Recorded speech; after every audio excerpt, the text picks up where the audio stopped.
Hey everybody, I'm Chris from Six Wins Media, and this is Matt, and we're here reviewing a first round matchup from the best male actor bracket. Right now, we're going to be doing number 4 seed Ed Norton, okay, versus number 13 seed Liam Neeson. Matt, you got any initial thoughts on Norton versus Neeson? Yeah, this matchup made me pretty concerned. Okay. I'm a very big Edward Norton fan. I think he's phenomenal. I wouldn't put him as like the best actor of all time or even my favorite actor. But if you ask me to pick like a top 10 actors, I just really like all of his roles. I like all the things that he's done. My concern is how popular Liam Neeson is. He's memes. Is that a sentence? He's memes. Liam Neeson, he's memes. Yeah. He's the Taken memes. Yeah. He's Qui-Gon Jinn in Star Wars, if you like that. And you're into that genre. Nerd! He's very, he's very, very popular. And Edward Norton is also one of those kind of like classic actors that's a bit more reserved, held back, doesn't do a lot of public stuff, and just kind of like acting is his primary focus. Liam Neeson also is Irish, right? Irish? Yeah, yeah. So he's got an accent. So that hurts Edward Norton too.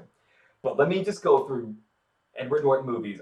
Obviously, I voted for Edward Norton. Okay. And I'm not even going to name some of the other ones. I'm just naming my personal favorites. Fight Club, which is a better, I think, a more... it's a cult classic, but it's also like reached mainstream after its cult classic, and I think is more recognizable than any Liam Neeson movies. Underrated movie, Death to Smoochie. Really dark comedy. Oh, yeah. Danny DeVito is in that, but Edward Norton actually, it's one of his more interesting roles because he plays... Is Robin Williams in that? I was going to say, yeah, Robin Williams is in it. He definitely is. Okay. He definitely is. I was going to say that, and I was like, maybe he's not. Yeah. That's a really great dark comedy, and Edward Norton is awesome. Yeah.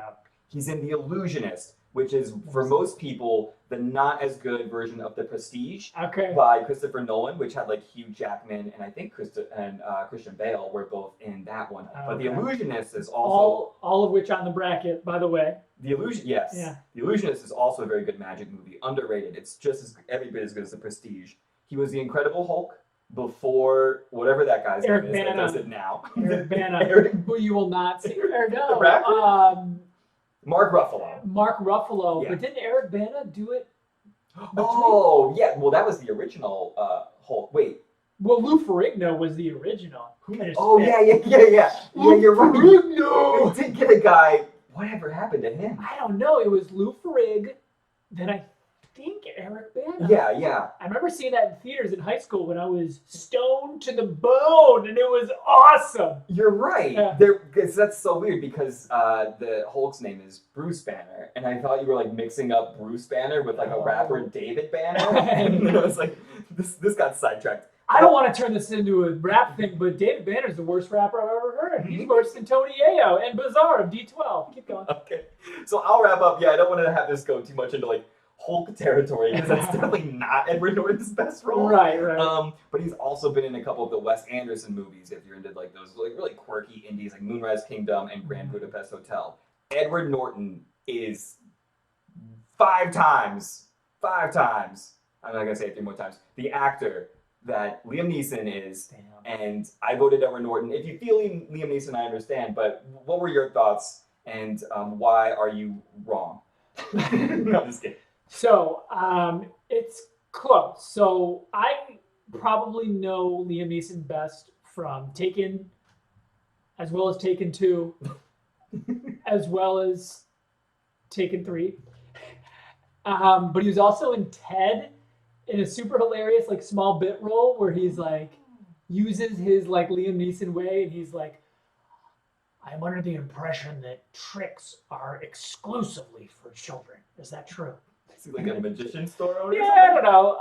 And then Schindler's List, which is heavy. And you want to talk about heavy. It's going to lead me into my next one. Norton, American History X. Super tough watch if you haven't seen it. Very, very, it's one of those that's kind of like a Schindler's List, but it's super racially charged. But it's one of those where the ending, like, I want to say I'm not going to spoil it, but like it's not a happy ending, but it kind of is because like his character arc goes full circle into and I think anyone, even if it's not racially charged, anyone who's kind of been set in their ways for so long that realizes the error of their ways and then like tries to to actually grow as a person and change their ways, like can learn a thing or two. So um, I am actually going to agree with you. Yeah. I think Edward Norton, because the question is who is a better actor, not who's a better meme, Who's memes? who's more popular, who's memes.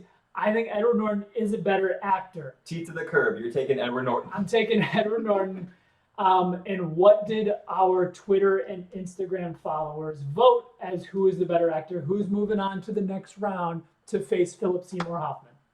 Don't make me say it. Liam Neeson won. So He's memes. yeah. Like Liam Neeson is deserving. I'm sad it had to come against Edward Norton, but Liam Neeson did win that matchup, and I'm very sad about it. Yeah. And second round, Philip Seymour Hoffman. Liam Neeson has a very particular set of skills. People who make me a nightmare for people like you. Yeah, his skills of beating better actors when he shouldn't have.